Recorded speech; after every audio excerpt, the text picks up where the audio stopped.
Welcome to the Deep Dive. Today, we're diving headfirst into something, well, truly monumental, Philosophy 101. It's a big one. It is. You've handed us this rich stack of sources, a real primer on the history of thought. And our mission, as always, is to sift through it, pull out the most important nuggets, uncover surprising facts, and really offer you a direct shortcut to being genuinely well-informed. Mm-hmm. Because let's be real, philosophy isn't just, a dusty subject for old Greek guys asking abstract questions. Not at all. It's like this invisible thread connecting every subject you can imagine, from, say, ethical dilemmas in government policy all the way to the logic needed for computer programming. That's such a great way to put it. The word philosophy itself, it literally means love of wisdom. Right. And it's that deep desire for wisdom that, guides us to explore these huge questions. Who are we? Why are we even here? And while it often gets lumped in as a social science, what we'll hopefully show you today is that it's much more. It gives us frameworks for understanding existence, knowledge, values, reason, mind, even language. Okay. Like take ethics, for instance. That's a core branch. We'll definitely dig into the study of morality, basically. How should we live? Absolutely. Yeah. So if you've ever felt maybe intimidated by philosophy, thinking it's too abstract or, too complex. Which many people do. Right. Set those fears aside. This deep dive is designed to be that accessible, eye-opening crash course you've always wanted, a clear path to understanding these powerful ideas without making your head spin. Hopefully. Okay, let's unpack this journey. We're starting right at the roots, the very beginning of Western philosophy. Back to, 5th and 6th century Greece? Exactly. What was happening there? What kicked it all off? Well, it was a really pivotal shift. Before this time, if something happened like a storm or an earthquake, the usual explanation was, well, the gods did it. Right, divine intervention. Exactly. But these thinkers, the ones we now call the pre-Socratics, they started looking beyond that.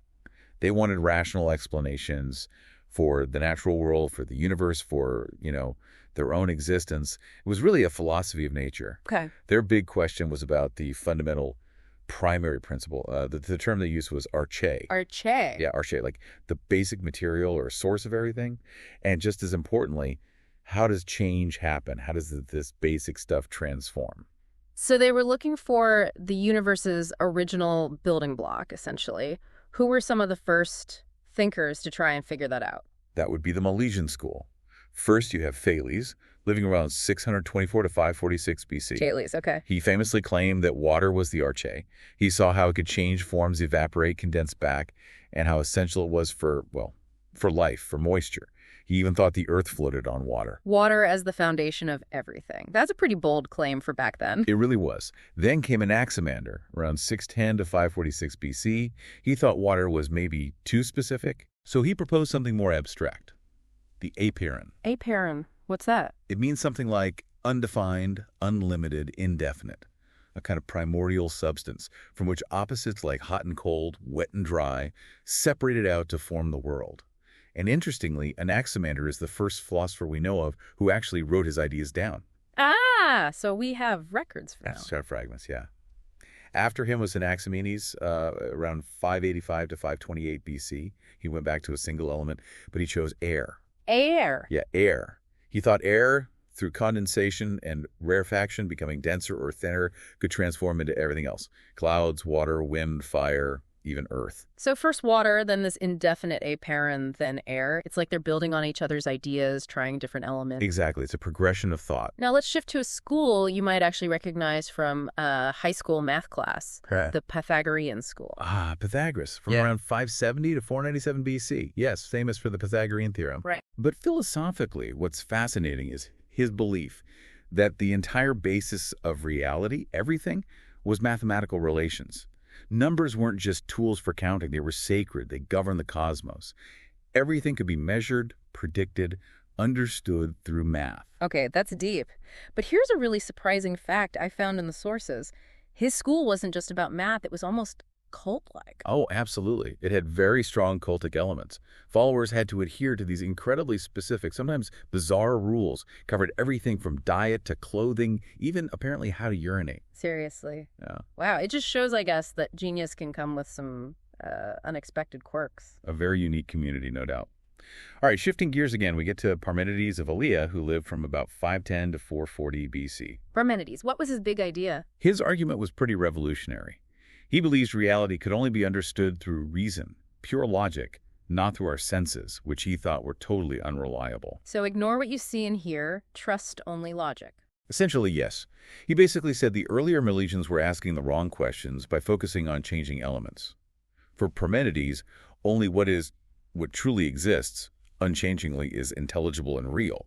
What doesn't exist or what changes can't actually be known. His ideas had this huge, incredible impact on Plato and, through Plato, on basically all of Western philosophy that followed. That is a major shift. Rejecting the senses for pure reason sets a high bar. It really did.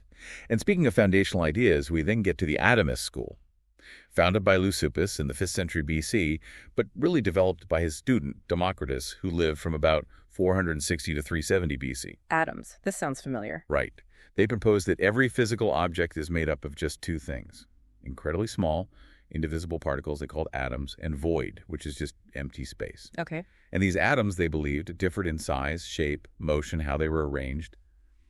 And when they combined in different ways, they created everything we see, the whole visible world. What strikes me is how modern that sounds, in a way. It's quite remarkable, isn't it? Yeah. Even without microscopes or anything, they came up with this concept of tiny particles making up everything. It's not exactly our modern view of atoms, but it's surprisingly close. Shows you how far you can get with just pure reasoning. It really does. All right, now we hit the big three, the philosophical titans who truly redefined Western thought.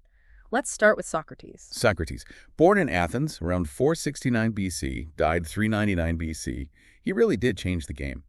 While the pre-Socratics were focused on the natural world, the cosmos, Socrates turned his attention inward. To us. Exactly. To the human experience. He was all about individual morality, asking what makes a good life, exploring deep social and political questions. His work became the absolute foundation for Western philosophy as we know it. Okay. But here's a key detail, maybe the most crucial. Socrates himself never wrote a single word down. Nothing, really. Nothing. Everything we know about his thoughts, his arguments, it all comes from his students, primarily Plato. Now, context is important here. Socrates lived during a time of decline for Athens, especially after they lost the Peloponnesian War. Right. The city was kind of struggling, maybe becoming a bit too focused on physical beauty, wealth, appearances. Socrates was very critical of this, very outspoken. Which probably didn't make him popular with everyone. Definitely not. He made powerful enemies. In 399 BC, he was arrested. The charges were basically being unreligious and corrupting the city's youth. Wow. And he had the chance to escape, to go into exile. Yeah. But he refused. He chose to face the death sentence and famously drank the hemlock poison without any hesitation. That's quite an N, a powerful statement about his own beliefs. Absolutely. And his core belief, the one everyone knows, is the unexamined life is not worth living. Mm-hmm. Socrates believed true wisdom comes from self-understanding. Deep down, he connected our actions directly to our intelligence or ignorance. He urged people to develop their inner self, their soul, rather than chasing material things. He completely shifted how philosophy thought about knowledge, consciousness, morality, everything. And central to how he did this was the Socratic method, right? How did that actually work? Right. It's a method of cooperative argumentative dialogue. The goal is to get closer to truth through persistent questioning. It usually follows sort of 4 steps. Okay. You start with a claim someone makes. Then, Socrates would question it, get the other person to agree or find an exception. Okay, challenge the initial idea. Exactly. Then, he'd help them change or refine the statement to account for that exception. And through this back and forth, this constant challenging and refining, he often showed how the initial belief might be flawed or incomplete, pushing towards a better understanding. That's a really powerful technique. And it's not just ancient history, is it? Not at all. The Socratic method is still used all the time today, especially, I think, in law schools, to really pick apart arguments. Precisely. Law is a prime example. Which brings us neatly to his most famous student, Plato, born into a wealthy Athenian family around 429 BC. Plato. His family expected him to go into politics, the typical path for someone of his standing. But 2 things really changed his direction. What were they? First, seeing all the corruption in Athenian politics, especially after Sparta won the war. And second, the execution of Socrates. That hit him hard. Understandably. Those experiences really turned him towards philosophy. He ended up founding the Academy in Athens. which became this incredibly influential school for philosophy, mathematics, Yeah. a real center of learning. And fun fact, Aristotle was one of his students there. Wow, the legacy continues. Absolutely. Now, Plato's most famous idea is probably his theory of forms. The forms. Okay, what's the core idea there? It's the idea that the physical world we see around us isn't the real world. It's only a shadow, an imperfect copy. The real world is a realm of perfect, unchanging, abstract essences, the forms. So, like, there's a perfect form of justice or a perfect form of a circle. Exactly. Perfect justice, perfect beauty, perfect equality. These abstract concepts exist in this separate world of forms, outside space and time. And Plato believed we access this higher reality, this true knowledge, not through our senses, but through abstract thought and reason. Okay, so the things we see are just imperfect copies, like shadows on a wall. That's a really mind-bending concept. It suggests there's a deeper reality we don't normally perceive. Precisely. That's the core of it. He also came up with the tripartite theory of the soul. Tripartite, 3 parts. Yes, he divided the human soul into 3 parts. Reason, spirit, which is kind of like courage, ambition, emotion, and appetite, are basic desires. Reason, spirit, appetite. Okay. And then he famously mapped this onto his idea of a perfect, just society. The guardian class, the philosophers embodying reason, should rule. The auxiliary class, the soldiers embodying spirit, would enforce the rules. And the laborers, embodying appetite, would be the workers, farmers, merchants. For Plato, reason absolutely had to be in charge for society to be just. A very ordered view of society based on the soul. Very ordered. And this belief in reason's importance led him to put huge emphasis on education. Right, you mentioned that. He thought a child's mind was like soft wax, easily molded. He even had specific ideas about exercises for pregnant women, what kind of art and music children should be exposed to. Really detailed. Oh yeah. For Plato, education wasn't just nice to have. It was essential for a just state. Especially because he saw the Athenians of his time as, well, easily swayed, maybe a bit corruptible. Yeah. This whole idea is probably best captured in his most famous allegory. The allegory of the cave. Exactly. Imagine prisoners chained in a cave since birth, facing a blank wall. They can't turn their heads. Behind them, there's a fire, and people walk past carrying objects, casting shadows on the wall in front of the prisoners. So the shadows are all they've ever known. That's their entire reality. They name the shadows, talk about them, believe they're real. Now imagine one prisoner is freed. They're forced to turn around, see the fire, see the objects casting the shadows. It's confusing, painful even. I bet. Then they're dragged out of the cave into the sunlight, blinding at first. But slowly, their eyes adjust, and they start to see the real world. Trees, animals, the sun itself. Real objects, not just shadows. And what does this incredible story represent in Plato's philosophy? It's a powerful metaphor for his whole system. The cave is our everyday sensory world, where we might mistake appearances, the shadows, for true reality. The journey out is the philosopher's difficult ascent, using reason, moving away from unreliable senses towards true knowledge, the world of forms, lit by the ultimate good, symbolized by the sun. It suggests that what we often think is real might just be illusion, and true understanding requires a tough intellectual climb. That makes perfect sense. A really vivid way to explain his ideas. Which then brings us to Aristotle, Plato's student for, 20 years? A remarkable 20 years, yes. Aristotle, born around 384 BC, his background was different from Plato's. His father was a physician to the Macedonian court. Oh, okay. And Aristotle himself would later become the tutor to Alexander the Great. He spent those 2 decades at Plato's academy, first as a student, then as a colleague. But eventually he left Athens, partly due to rising anti-Macedonian feelings after Alexander's conquests.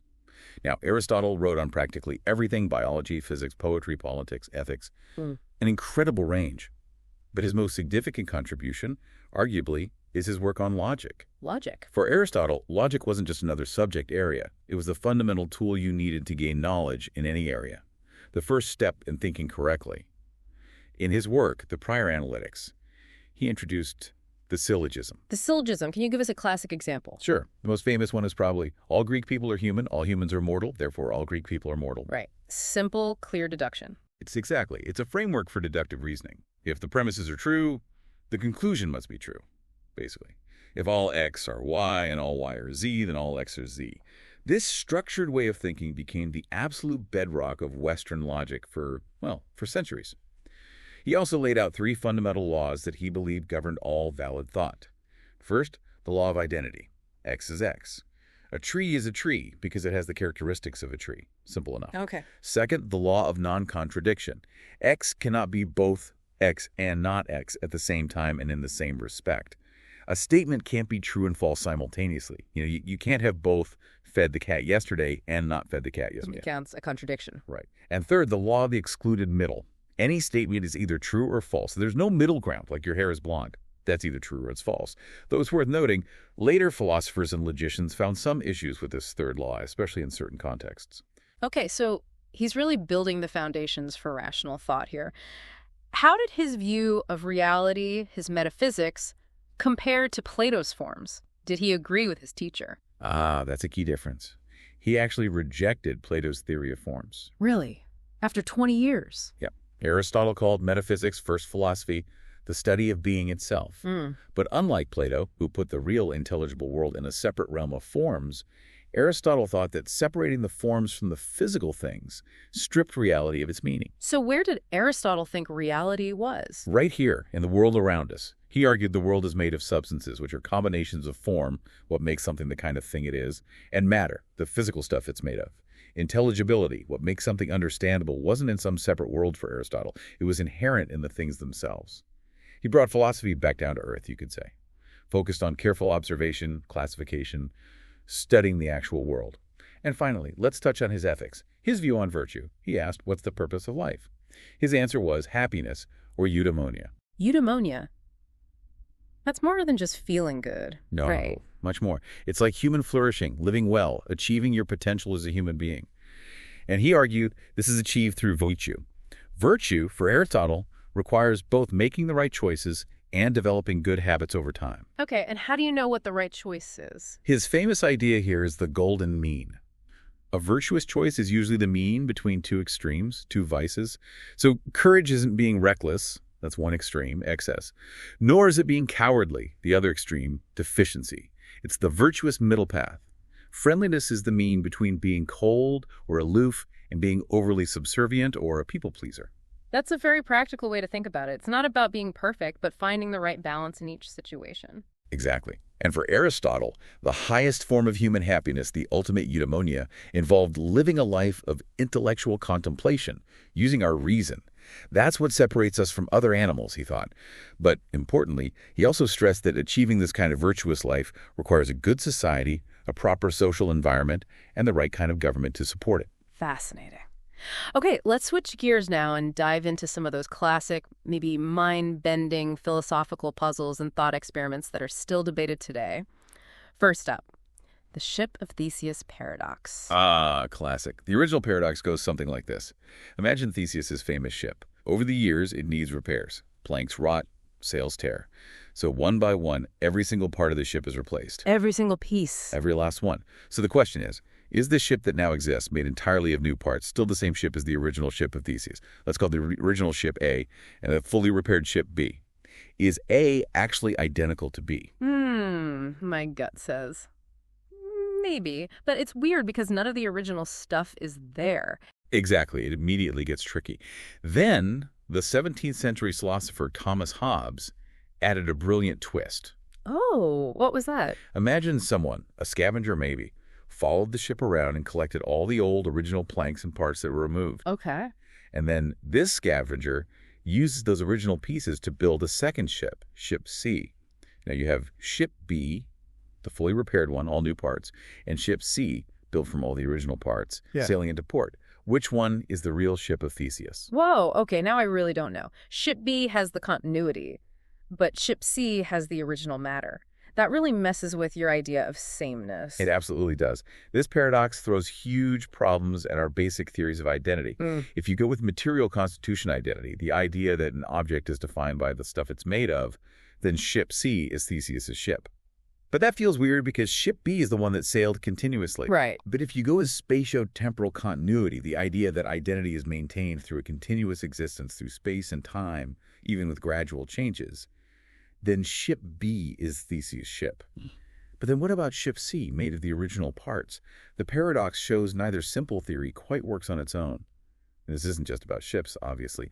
It has huge implications for us, for personal identity. How so? Well, are you still, if you, say, lose a limb and get a prosthetic, or if your cells replace themselves over years, or if your memories change, or your beliefs drastically shift. What makes you you? These are your physical parts, your consciousness, your memories, your history. The Ship of Theseus forces us to ask what identity even is, and philosophers are still grappling with it today. It really makes you question the core of self, doesn't it? Let's move to another huge philosophical puzzle, dualism and the mind-body problem. Right, the mind-body problem.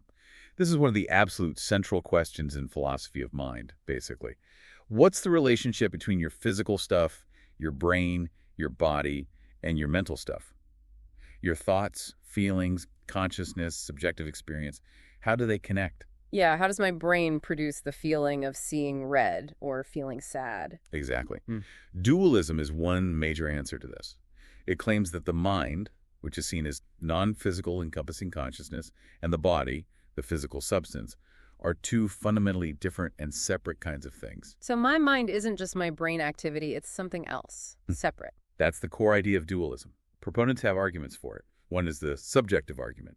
Mental events like what it feels like to taste chocolate or see that color red have these subjective qualities, sometimes called qualia. Dualists argue these subjective experiences just can't be reduced to purely physical events or descriptions of neurons firing. You can describe the physics of light waves, but not the experience of red itself. Okay. What else? Another is the special sciences argument. Think about sciences like psychology or economics or even meteorology. They have their own laws and ways of explaining things that don't seem reducible just to the laws of physics. Dualists sometimes argue this suggests there's a distinct level of reality, like the mind, that provides its own perspective on the material world. Okay, I can see the appeal, but what are the arguments against dualism? It feels a bit mysterious, having a separate non-physical mind. It does raise questions, and there are strong counter-arguments. The most obvious is perhaps the correlation of mental and physical. We see overwhelming evidence that physical changes to the brain through injury, disease, drugs directly impact mental abilities and consciousness. If mind and body were truly separate, why would hitting your head affect your thinking so clearly? This points towards a strong causal link, likely with the physical affecting the mental. Right, that seems hard to explain for dualism. Then there's the causal interaction problem. This is a big one. If the mind is non-physical, how exactly does it interact with the physical body? How does your non-physical decision to raise your hand cause your physical arm to move? Where does this interaction happen? And how does a physical event, like burning your finger, cause a non-physical feeling of pain? The feeling seems located in your finger, which is hard to square with a purely non-physical mind. Yeah, how does the ghost affect the machine, basically? Exactly. And finally, there's the argument from simplicity, often called Occam's razor. If we can potentially explain the mind and consciousness purely in terms of physical processes, even if we don't fully understand how yet, why introduce a whole separate, mysterious, non-physical substance? A simpler explanation, like monism, the idea that everything is ultimately one kind of stuff, probably physical, is generally preferred if it can do the job. That Occam's razor is powerful, always pushing for the simplest explanation that fits the facts. Okay, let's tackle another really tricky one that challenges our basic understanding of knowledge itself. The Gettier problem. Gettier. This is perfectly illustrated by a famous scenario, often called the cow in the field. Okay, paint the picture. Imagine a farmer. He's worried because his prize cow has wandered off. The milkman comes by and says, "Don't worry, I saw your cow over in that nearby field." The farmer feels relieved, goes to the edge of the field, looks out, and sees a familiar black and white shape in the distance. Ah, there she is, he thinks. He's satisfied. He believes his cow is in the field. He has justification, the milkman's testimony, his own sighting. And it turns out the cow is actually in the field. So he knew the cow was in the field, right? Mhm. Belief, justification, true. Seems like knowledge. But here's the twist. Later, the milkman goes into the field to get a closer look. He finds the cow perfectly fine, but hidden way down in a ditch, obscured by trees. And then he realizes what the farmer actually saw from the edge of the field wasn't the cow at all. It was a large piece of black and white refuse paper stuck high up in a tree, which just looked like his cow from a distance. Whoa. So his belief was true, the cow was in the field, and he had justification. He saw something that looked like it, plus the milkman said so. But his justification was based on seeing the wrong thing. Did he really know? Exactly. That's the Gettier problem in a nutshell. Edmund Gettier, in a short paper in 1963, came up with scenarios just like this. They showed that the traditional definition of knowledge, which for centuries was widely accepted as justified true belief, JTB, isn't sufficient. You can have a justified true belief that still doesn't feel like genuine knowledge, usually because the justification is flawed or relies on luck in some way. So the old definition didn't quite capture it. What did philosophers do then? Well, they've been trying to fix the JTB definition ever since. People have proposed adding extra conditions, like maybe your justification can't rely on any false beliefs. The farmer falsely believed the paper was his cow. Or maybe there needs to be a reliable causal connection between the fact and your belief. Or you need conclusive reasons that wouldn't exist if the belief were false. Or the feasibility condition your justification holds unless there's specific evidence against it. Have any of those fixes worked? Not perfectly. Philosophers are very good at coming up with new, tricky counterexamples to almost every proposed fix. Gettier problems have proven incredibly stubborn. They really forced philosophers to rethink what knowledge fundamentally is, and honestly, the debate is still very active. It just shows how hard it is to pin down even something we use every day, like knowing. Because of Gettier, the question still hangs there. Will we ever fully understand knowledge? It remains a profound challenge. Okay, this next thought experiment takes us into philosophy of language, but also identity again. It asks a really deep question about where meaning actually comes from. Twin Earth. Right. Hilary Putnam's Twin Earth scenario from the 1970s. It's a classic in philosophy of language and mind. Imagine, he says, there's a planet elsewhere in the universe that is exactly like Earth in every single respect. Identical, down to the last detail. Identical. Same continents, same cities, same people. You have an identical twin there living an identical life. Let's call it Earth, Earth 1. And this place, Twin Earth or Earth 2. There's just one difference. What is it? On Earth 1, the clear liquid that fills the oceans and rivers that we drink, that we call water, has the chemical structure H2O. On Twin Earth, the liquid that fills their oceans and rivers that they drink, that they call water, looks, tastes, feels, boils, freezes exactly like our water. Yeah. But its chemical structure is totally different. Let's say it's XYZ. Okay, so everything looks the same, feels the same, but the underlying chemistry of water is different. Exactly. Now, consider Oscar on Earth 1 and Twin Oscar on Earth 2, sometime before either planet discovers chemistry, say in 1750.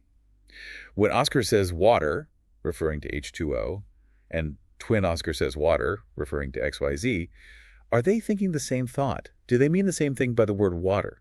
On the surface, yes. They're using the same word, having the same internal experience, you'd think, but they're pointing at chemically different stuff. Precisely the point. Yeah. Putnam used this to argue for semantic externalism. This is the idea that the meaning of our words and even the content of our thoughts is not solely determined by what's going on inside our heads, what philosophers sometimes call narrow mental content. Meaning isn't just in the head. That's Putnam's famous slogan. Meanings just ain't in the head.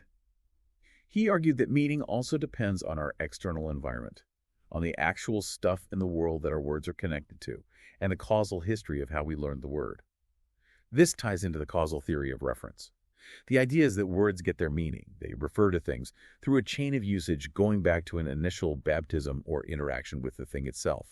You can talk about, say, Julius Caesar, even though you've never met him, because your use of the name is linked through a historical chain back to people who did know him. Okay. Twin Earth challenges the idea of narrow mental content, because Oscar and Twin Oscar have identical brains and internal experiences, at least before they learn chemistry. Yet their word water refers to different substances, H2O versus XYZ. This shows that what's in their head isn't enough to determine what their word means or refers to. The external world plays a crucial role. It's about the connection to the actual substance in their respective environments. That's a really powerful argument. It suggests our thoughts and language are much more grounded in the world outside us than we might intuitively think. It definitely pushes back against a purely internalist view of meaning and mind. Okay, let's pivot now. We've explored reality, identity, knowledge, meaning. Let's turn to the deeply practical side of philosophy. Ethics. How should we live, both as individuals and together in society? Let's start with a basic concept. Hedonism. Right, hedonism. In philosophy, this term refers specifically to theories where pleasure and pain are the only things that have intrinsic value or disvalue. Intrinsic meaning, valuable for its own sake. Exactly. Not valuable because it leads to something else, but good in itself. So for a hedonist, pleasure is intrinsically good and pain is intrinsically bad. In these terms, pleasure and pain are usually defined pretty broadly. They include physical sensations, but also mental states like joy, contentment, suffering, anxiety. So the core is just pleasure good, pain bad. How has this idea appeared historically? Well, you had early Greek hedonists like Aristippus, who seemed to focus more on immediate physical gratification. But then you had Epicurus, who had a very different take. Epicurus. What was his view? Epicurus believed the highest pleasure wasn't wild indulgence, but actually achieving ataraxia, a state of tranquility, freedom from fear and disturbance, and aponia, the absence of bodily pain. He thought this was best achieved through a simple life, reducing desires, enjoying the company of friends, and engaging in philosophical discussion. So a much more moderate, thoughtful hedonism. Interesting contrast. Yeah.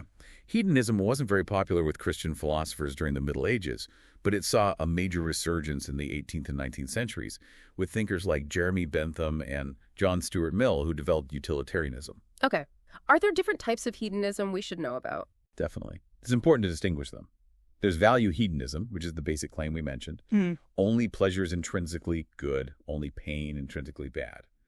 Then there's prudential hedonism, which is about what makes an individual's life go well. It says pleasure makes your life better, pain makes it worse, and only those things directly affect your well-being. Okay. Then there's psychological hedonism, also called motivational hedonism. This is a claim about why we do things. It says all human behavior is ultimately motivated by the desire to gain pleasure and avoid pain. Is that widely accepted? If it feels a bit simplistic? Most contemporary philosophers actually reject it. They argue we often act out of a sense of duty or principle or concern for others, even when it doesn't maximize our own pleasure or minimize our pain. As David Hume pointed out, while our passions might be influenced by pleasure and pain, reason can direct those passions toward various goals, not just immediate gratification. Right. What other kinds are there? The main one in ethics is normative hedonism, or ethical hedonism. This is the view that we should pursue happiness, usually defined as maximizing pleasure and minimizing pain. And a major form of this is hedonistic utilitarianism. Utilitarianism. That sounds familiar. Right. Utilitarianism in this form says the morally right action is the one that produces the greatest amount of happiness, pleasure minus pain, for the greatest number of people affected. It's about maximizing overall well-being. That focus on consequences and maximizing good brings us perfectly to one of the most famous and debated moral dilemmas in all of philosophy, the trolley problem. Ah, yes, the trolley problem. Introduced originally by Philippa Foot in 1967 and later expanded significantly by Judith Jarvis Thomson. It presents these stark scenarios designed to really test our moral intuitions about consequences versus actions. Okay, lay out the classic first scenario. All right. Scenario 1. You see a runaway trolley barreling down the railway tracks.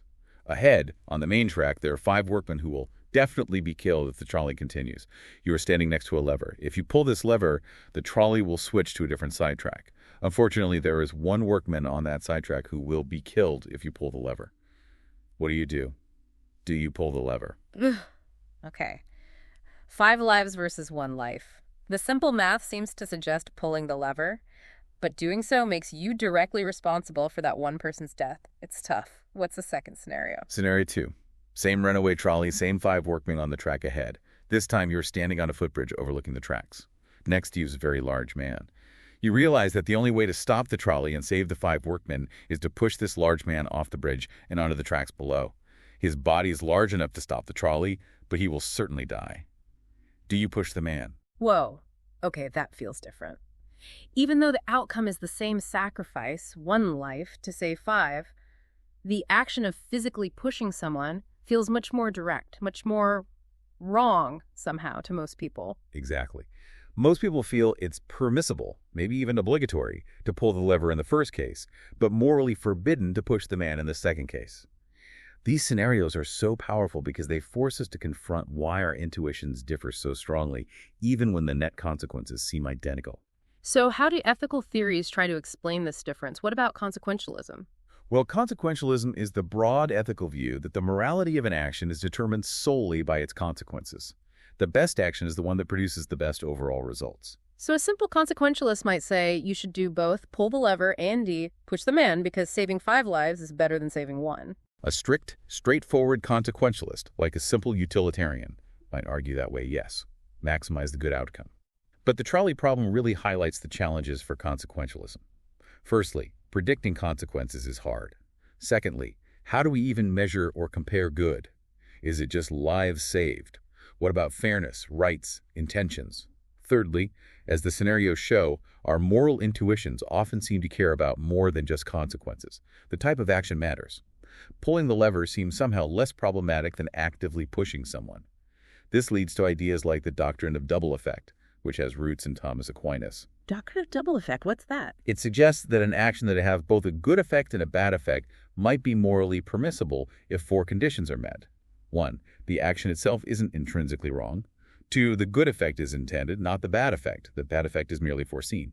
3. The bad effect is not the means by which the good effect is achieved. 4. The good effect outweighs the bad effect. How does that apply here? Well, in the lever case, arguably, your intention is to save the 5, and the death of the 1 is a foreseen but unintended side effect. In the pushing case, the death of the large man is the direct means by which you save the 5. His death isn't just a side effect, it's integral to the plan. The doctrine of double effect tries to capture why that difference in intention and means might be morally significant, even if the outcome is the same. That's a really helpful distinction. It explains why the pushing scenario feels so much worse. Okay, let's shift from individual dilemmas to how societies should be structured. Let's explore the idea of the social contract, starting with Thomas Hobbes. Right, Thomas Hobbes, living 1588-1679.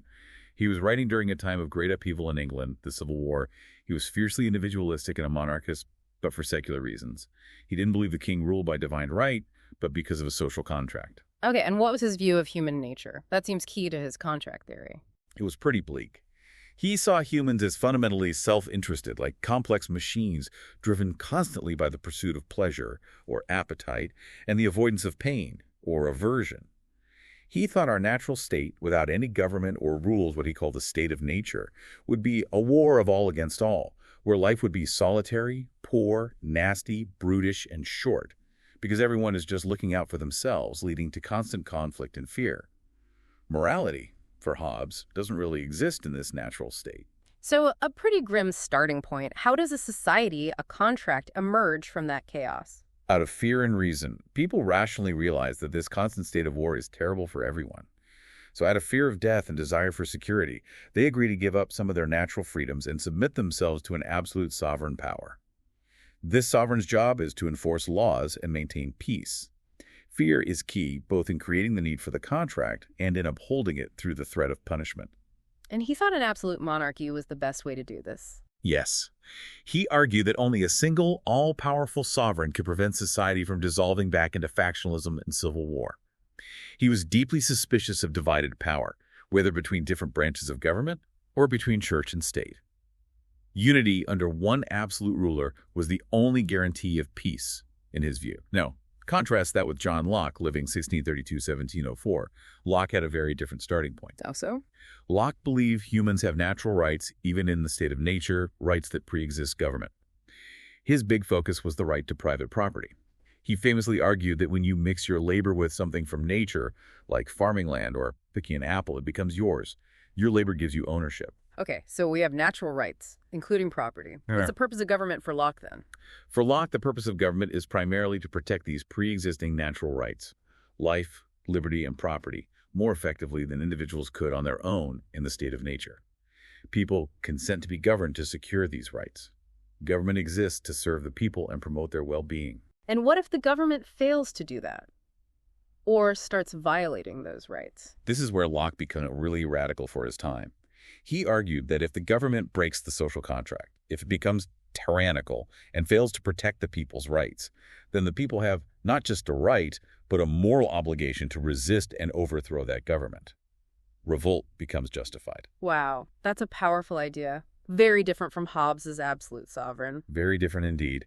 And then we have Jean-Jacques Rousseau, 1712-1778. He starts with that famous line, "Men are born free, yet everywhere are in chains." Right. What did he mean by that? Rousseau believed that humans in their natural state were inherently good and free, but that civil society, with its inequalities and artificial conventions, corrupts us and suppresses that natural freedom. So how can legitimate political authority exist then? For Rousseau, legitimate authority arises only when all people collectively agree to form a society and government for their mutual preservation. This agreement creates the sovereign, which isn't a king or a parliament, but the collective body of all citizens. This sovereign expresses the general will, The general will. What exactly is that? Is it just what the majority wants? Not quite. It's more subtle. The general will isn't just the sum of everyone's private interests. It's the collective interest, the common good, what's best for the community as a whole. It's discovered through deliberation, when citizens focus on the common good rather than their selfish desires. And this general will is what should guide the laws of the state. How did he envision this working in practice? Rousseau was a bit radical here, too. He advocated for the sovereign, the people themselves, to meet regularly in assemblies to make laws. He was very suspicious of elected representatives, believing that sovereignty couldn't be represented. The moment people elect representatives, they lose their freedom. He also suggested a separate court, or tribunate, to mediate conflicts. It's fascinating to see these different attempts to justify political authority and design a just society. Hobbes emphasizing security, Locke rights, Rousseau collective will and freedom. Exactly. And these tensions between individual interest and the common good, security and liberty, are still central to political philosophy today. These ideas about self-interest versus the collective good are perfectly illustrated by two famous concepts, the prisoner's dilemma and the tragedy of the commons. That's right. Both concepts really highlight how individually rational choices made purely out of self-interest, can lead to outcomes that are collectively irrational and worse for everyone involved in the long run. Okay, briefly, what's the prisoner's dilemma? It's a scenario from game theory. Imagine two partners in crime are arrested and interrogated separately. Each prisoner has two choices: betray the other prisoner, confess, or remain silent, cooperate with the other prisoner. If both remain silent, they both get a short sentence, say 1 year. If one betrays and the other stays silent, the betrayer goes free, and the silent one gets a long sentence, say 10 years.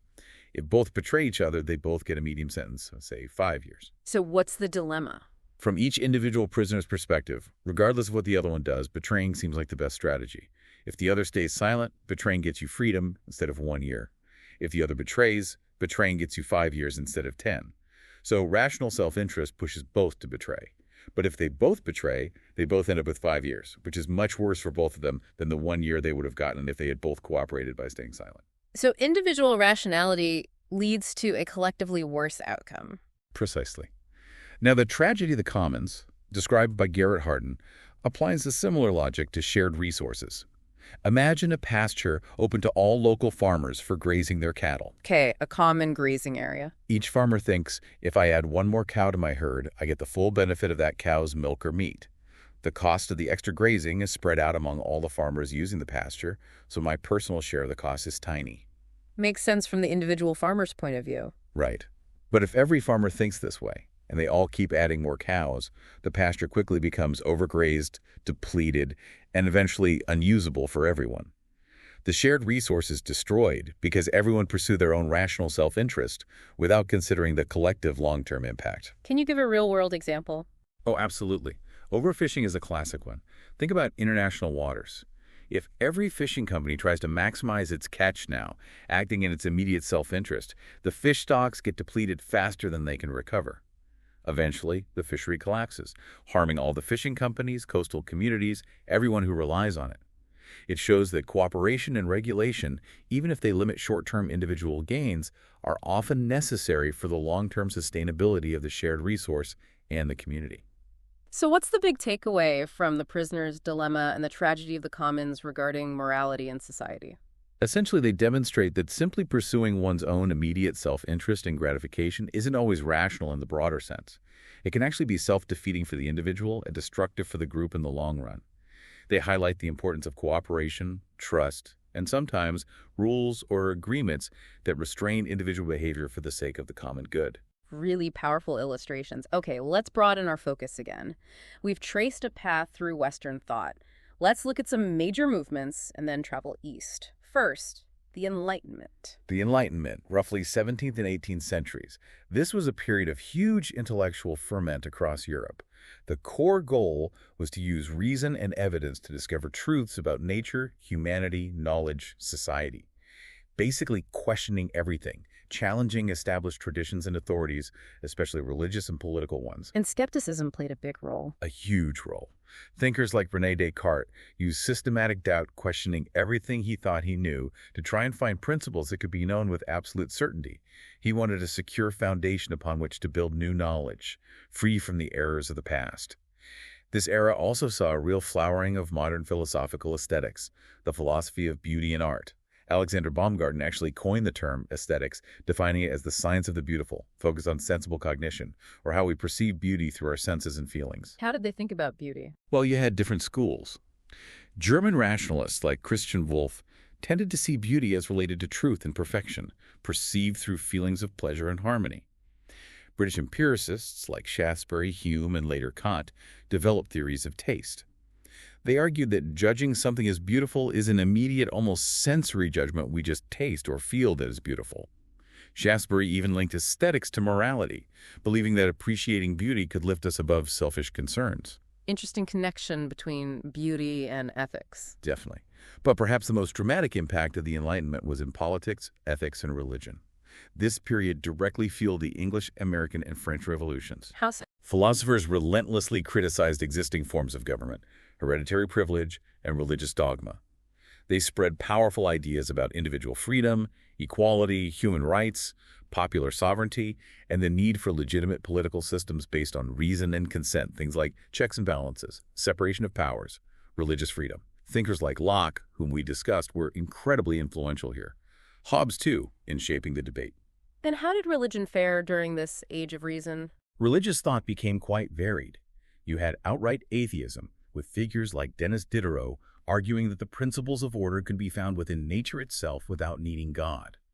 You had deism, the belief that God created the universe like a clockmaker, set it in motion according to natural laws but doesn't intervene thereafter. Deists emphasized reason over revelation. Religious fanaticism was generally condemned by Enlightenment thinkers as dangerous and irrational. And then you had funnyism, the view that religious belief rests on faith alone, not reason, and shouldn't be judged by reason. David Hume explored these tensions brilliantly in his dialogues concerning natural religion. Overall, the Enlightenment fundamentally reshaped how Western culture viewed philosophy, science, politics, religion, society. Its legacy is immense. A true turning point. Now let's take a big leap geographically and conceptually to Eastern philosophy. How does this vast area of thought generally compare or contrast with the Western traditions we've been discussing? Right, and it's crucial to remember Eastern philosophy is a massive umbrella, covering incredibly diverse cultures: India, China, Japan, Korea, and more. Generalizing is tricky. But broadly speaking, while Western philosophy often emphasizes analysis, logical proof, and finding objective truth, Eastern traditions often focus more on achieving balance, harmony, understanding interconnectedness, and finding practical ways to live well or achieve enlightenment. There's often less separation between philosophy and religion than in the West. Unity, social responsibility, and the relationship between the individual and the cosmic whole are often central themes. Okay, let's touch on some key examples. What about Indian philosophy? Indian philosophy is incredibly rich and ancient. You have schools like Vaisheshika, which developed a sophisticated atomism and pluralism, arguing everything reduces to atoms, with consciousness arising from Brahman, the ultimate reality. Then there's Vedanta, which focuses on the Upanishads' mystical texts within the Vedas, emphasizing meditation, self-discipline, and understanding the relationship between the individual soul, Atman, and the ultimate reality, Brahman. And importantly, there were also heterodox schools like Carvaka. Carvaka, what was their view? They were materialists, atheists, and radical skeptics. They rejected scripture, reincarnation, and the supernatural, arguing that perception was the only valid source of knowledge. Anything you couldn't directly perceive wasn't real or knowable. A fascinating counterpoint to the more dominant spiritual traditions. Very different indeed. What about Chinese philosophy? Chinese philosophy really flourished around 500 BC during the contention of 100 schools of thought. 3 major traditions emerged that are still influential. First, Confucianism, founded by Confucius, Kongfuzi. It's a complex system focused on ethics, social harmony, good governance, and proper conduct. It's often quasi-religious. Key ideas include meritocracy, the golden rule, balancing opposites yin and yang, Ren, humaneness or benevolence, Zhenming, acting according to your social role, Zhong, loyalty, Shao, filial piety, and Li, ritual propriety. Focused heavily on social order and ethics. What else? Then there's Taoism, or Taoism, traditionally associated with Lao Tzu. It started as philosophy, later developing religious forms. The central concept is the Tao, or Tao, the way or path, the natural order or flow of the universe.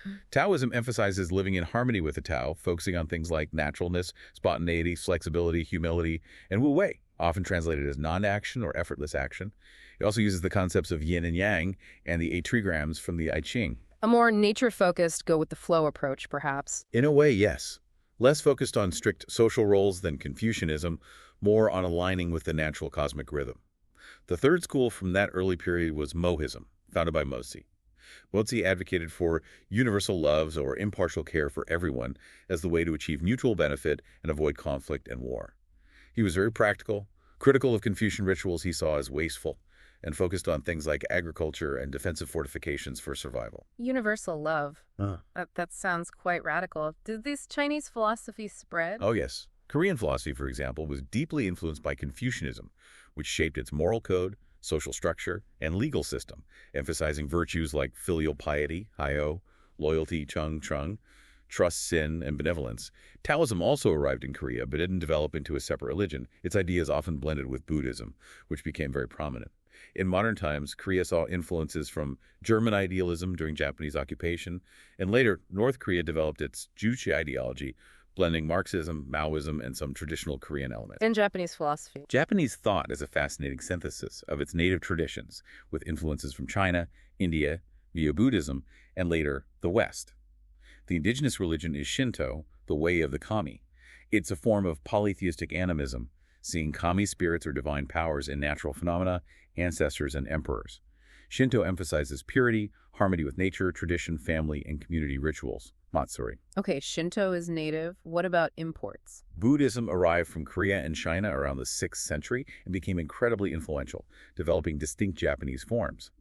Zen Buddhism, with its schools like Rinzai and Soto emphasizing meditation, mindfulness, and direct experience for enlightenment, is perhaps the best known internationally. There's also Amidist or Pure Land Buddhism, focusing on devotion to Amitabha Buddha for rebirth in his Pure Land.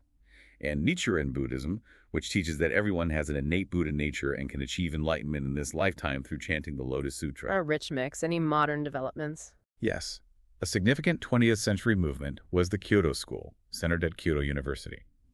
Philosophers like Nishida Kitaro and Nishitani Keiji attempted to integrate Western philosophical ideas, like phenomenology and existentialism, with East Asian thought, particularly Zen Buddhism, creating a unique philosophical synthesis that engaged deeply with concepts like nothingness and self-consciousness. Wow, okay. What an incredible journey. We've really covered a huge amount of ground from the ancient Greeks asking about water and atoms, through Plato and Aristotle's towering systems, tackled paradoxes of identity and knowledge, explored ethics from hedonism to social contracts, witnessed the Enlightenment's revolution, and touched on the vast and diverse philosophies of the East. It's clear philosophy is so much more than just abstract navel-gazing. It truly is. And I think it's so important for you, the listener, to remember that this isn't just history or academia. Philosophy is profoundly practical. It gives us these incredible frameworks, these tools for thinking about the biggest questions. Who are we and why are we here? It helps us navigate incredibly complex issues about what we can know, who we are, how we should treat each other, and how we can build better societies.